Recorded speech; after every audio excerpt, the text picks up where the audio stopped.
Pour être en mesure de faire l'usinage des deux rainures qui sont ici et des rainures qui sont complètement à gauche de la pièce, on va devoir faire un avancement de pièce. Ça veut dire qu'on va sortir la pièce du mandrin et ensuite on va la tenir avec une pointe tournante. Mais avant d'utiliser la pointe tournante, il faut faire un trou de centre à l'extrémité de la pièce. C'est ce qu'on va faire comme prochaine étape. On va faire drill. On va utiliser un center drill, une demi de diamètre. Ça va être notre outil numéro 5. Et dans la profondeur, on va écrire 300 mm de profondeur qui nous donne une bonne profondeur pour avoir l'angle de 60 degrés pour que la pointe puisse bien s'appuyer dedans. On va faire OK et on voit ici le résultat. Ensuite, on va devoir faire dans les options ici un stock advance.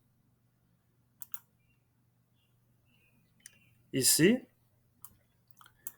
on va devoir sélectionner la géométrie qu'on veut faire avancer. On va faire Select et on fait CTRL-A pour tout sélectionner les entités et on fait End Selection.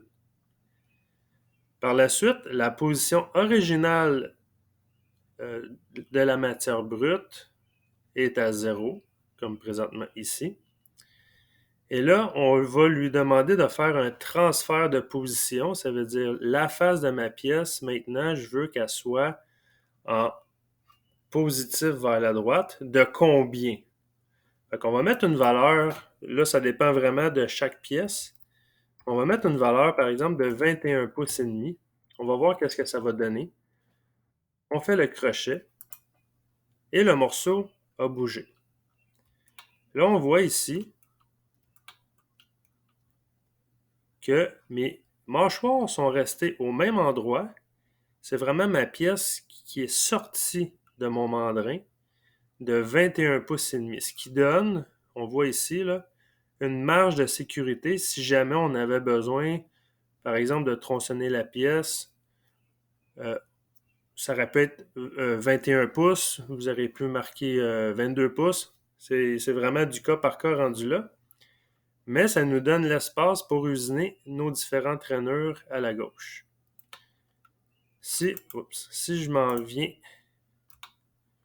ici, on voit que je peux usiner également mes deux autres rainures droites.